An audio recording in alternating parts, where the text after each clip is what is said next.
Todas las semanas se reúne el Consejo Nacional de Economía Productiva. ¿Qué se discute? ¿Qué hablan? ¿Qué acciones se toman allí en este consejo? Todos los martes nosotros tenemos reuniones de la plenaria del Consejo Nacional de Economía en las que básicamente cada uno de los motores hace una exposición de los trabajos o las reuniones que sostuvo durante la semana inmediata anterior con cada uno, por supuesto, de los grupos de empresas vinculados a los motores, ¿no? En este caso son 15 motores. Yo soy vocero del Motor Exportaciones del Consejo Nacional de Economía Productiva. Ahí está el compañero ministro Jesús Farías, ministro de Comercio Exterior e Inversión Internacional.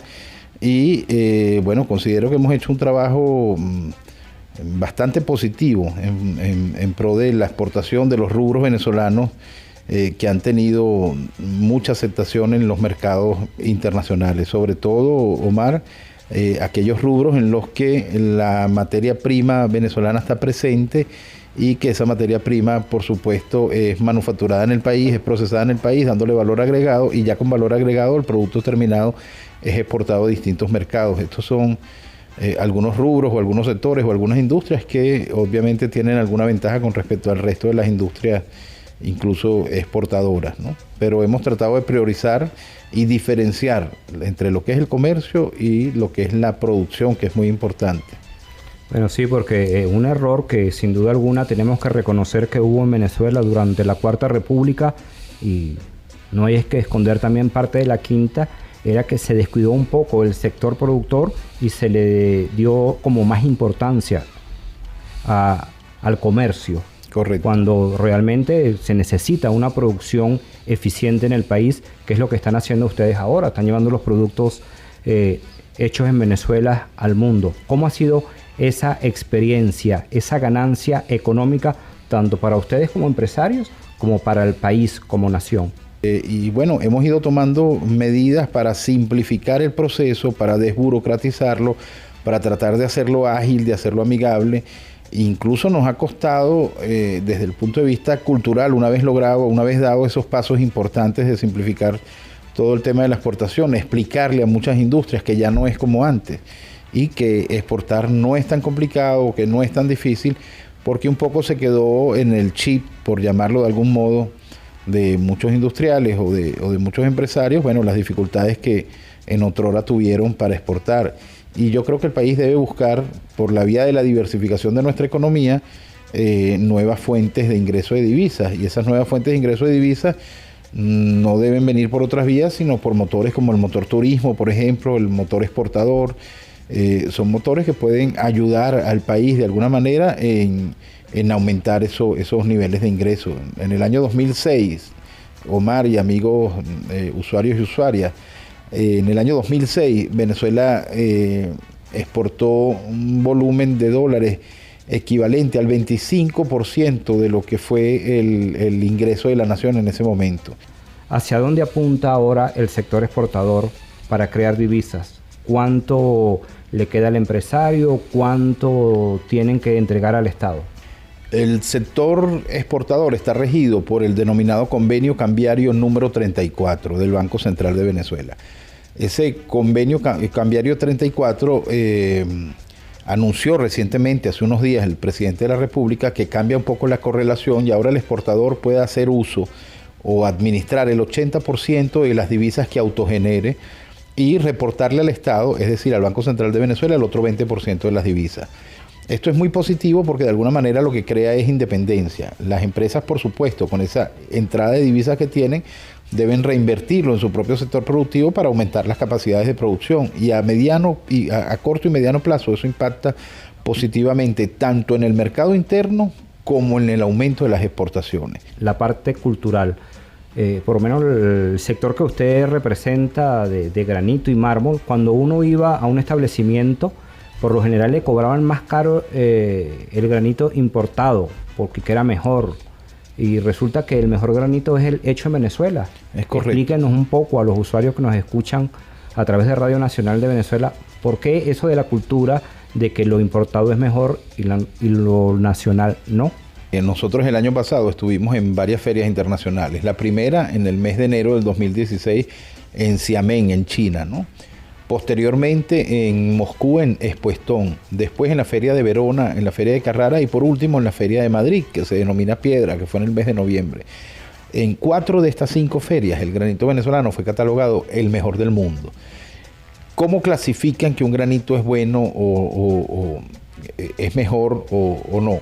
Básicamente por el grado de dureza del mineral. El granito es un mineral no metálico, compuesto fundamentalmente por mica, cuarzo y feldespato, que se fusionaron de una manera natural cuando la creación del planeta, cuando estaba con muchos volcanes, es lava volcánica que se fue secando, y en las zonas tropicales del planeta este enfriamiento de esa masa fue más lenta, es como una cocción de la cocina, por ende las piedras son más duras. Entonces todas las rocas que están desde los llanos occidentales venezolanos hasta el norte del Brasil forman parte de lo que es el macizo guayanés, que es mucho más amplio de lo que la gente piensa. ¿Por qué si el granito es hecho en Venezuela y yo que mandé a hacer una cocina, por qué es tan costosa? Nos pregunta. A ver, no es costosa, quizás el tema es la cadena. ¿Cuál es la cadena? Nosotros vendemos en la planta de nuestra industria y las otras industrias productoras y exportadoras, vendemos láminas, que es la primera fase del proceso de producción. La lámina es una lámina de 3 metros de largo por 1,80, 1,90 de alto, pulida, terminada, pero obviamente eso después tiene un trabajo por parte del marmolero o marmolista, como se le decía en la antigüedad. El marmolero agarra esta lámina y hace unos dibujos, hace unos despieces, lo corta, pule el borde, hace la instalación como tal, el transporte, los huecos donde van los lavamanos, por decir algo, y cobra por ese trabajo. Obviamente debería cobrar un precio razonable, acorde a lo que vale la materia prima, pero en algunos casos es así, hay gente que cobra lo correcto y en otros casos realmente hay especulaciones y gente que cobra precios muy elevados, ¿no? Proyectos, metas para el año 2017, llamados a ganar la batalla y la guerra económica.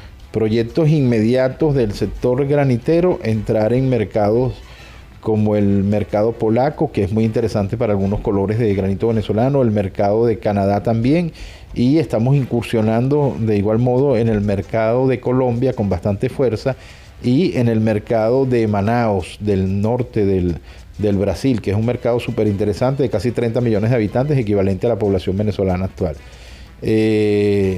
Metas del Consejo Nacional de Economía, tratar de seguir consolidando algunos cambios que eran necesarios en materia económica, ir de manera progresiva generando confianza con medidas como la de la gasolina en la frontera o las casas de cambio en la frontera, que progresivamente deben ir abriéndose en el resto del país y que inicialmente son solas para personas naturales, pero posteriormente se tiene planificado que sean también para personas jurídicas.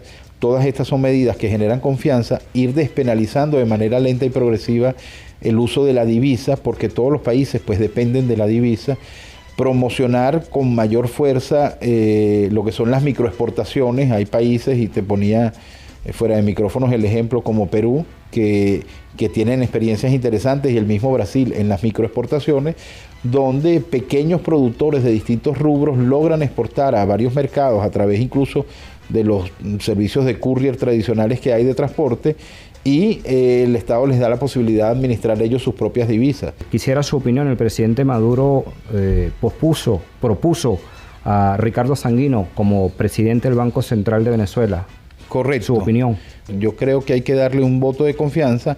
Es bien importante porque él ha hecho algunas de las propuestas o ha apoyado algunas de las propuestas que hemos hecho allí dentro del Consejo Nacional de Economía, en función de ir clarificando el panorama e ir avanzando en materia económica con pasos seguros y decisiones certeras, ¿no? ¿Se queda en Venezuela? ¿Vale la pena invertir en Venezuela? Sí, por supuesto.